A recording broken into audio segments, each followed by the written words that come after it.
আসসালামু আলাইকুম প্রিয় দর্শক, আশা করছি আপনারা সবাই অনেক অনেক ভালো আছেন। এচে কিচেনে স্বাগতম আপনাকে। আজকের পর্বে তৈরি করে দেখাবো চিংড়ি মাছের শুটকি রেসিপি। চিংড়ি মাছের শুটকি দিয়ে খুবই মজাদার একটা রেসিপি তৈরি করে দেখাবো। ছোট এই রেসিপিটা আশা করছি খুবই ভালো লাগবে আপনাদের। তো চলুন রেসিপিটি দেখে নিচ্ছি।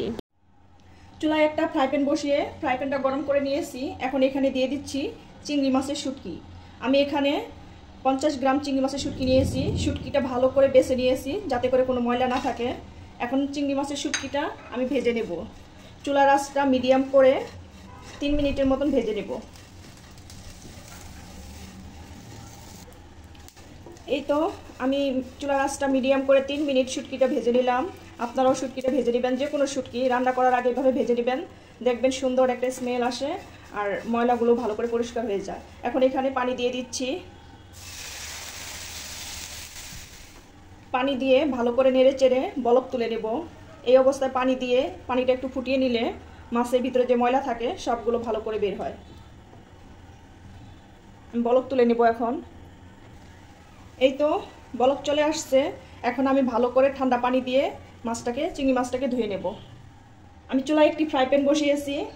এখন ফ্রাই প্যানটা গরম হয়ে গেছে। এখানে দিয়ে দিচ্ছি 2 টেবিল চামচ সরিষার তেল। আপনারা চাইলে সয়াবিন তেল দিয়েও রাঁধতে পারবেন। এখন এখানে দিয়ে দিচ্ছি দেশি রসুন একটা কুচি করে নিয়েছি।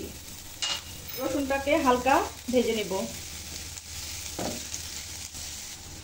রসুনটাকে হালকা ভেজে নিলাম। এখন এখানে দিয়ে দিচ্ছি 2টা পেঁয়াজ কুচি আর দিয়ে দিচ্ছি 10-12টি কাঁচামরিচের ফালি। এখন নেড়ে চেড়ে নেব।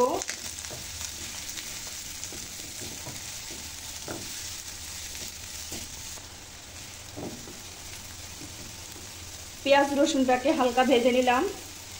এখন এখানে দিয়ে দিচ্ছি 1 চা চামচ লবণ। লবণটা আপনাদের স্বাদ মতো দিয়ে দিবেন। আর দিয়ে দিচ্ছি 1/2 চা চামচ হলুদের গুঁড়ো। এখন আবারও একটু নেড়ে চেড়ে নেব।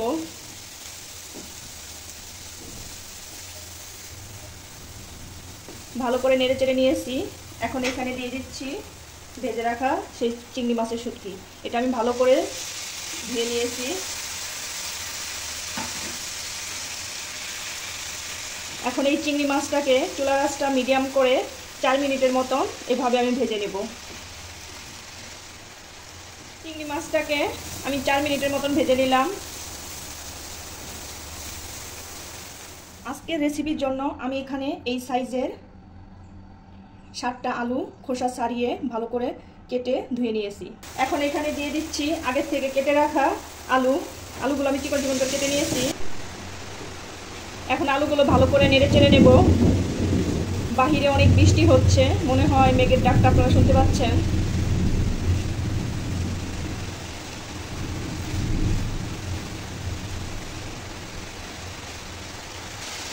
আলুটাকে ভালো করে নেড়ে চেড়ে নিয়েছি।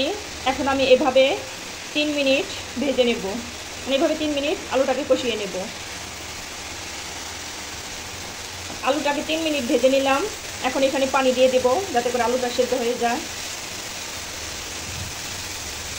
আমি সামান্য পানি দিয়ে দিচ্ছি 1/2 কাপের মতো। এখন ভালো করে নেড়ে চেড়ে নেব।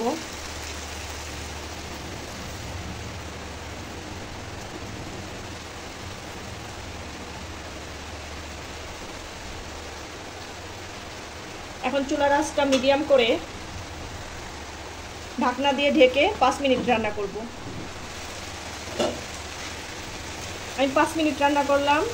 এখন ঢাকনা ছাড়া এভাবে বাকি যতটুকু পানি আছে সেই পানিটুকু শুকিয়ে নেব।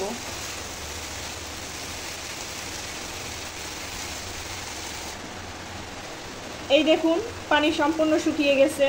এখন আমি চুলার আঁচটা লো আঁচে 5 মিনিট রান্না করব।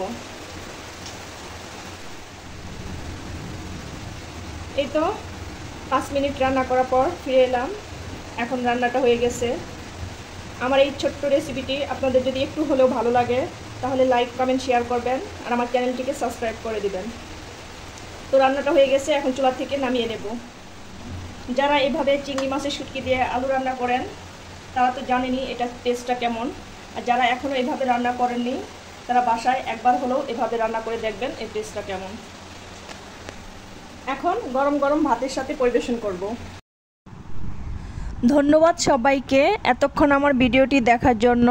আজকের মতো এখানেই বিদায় নিচ্ছি। আল্লাহ হাফেজ।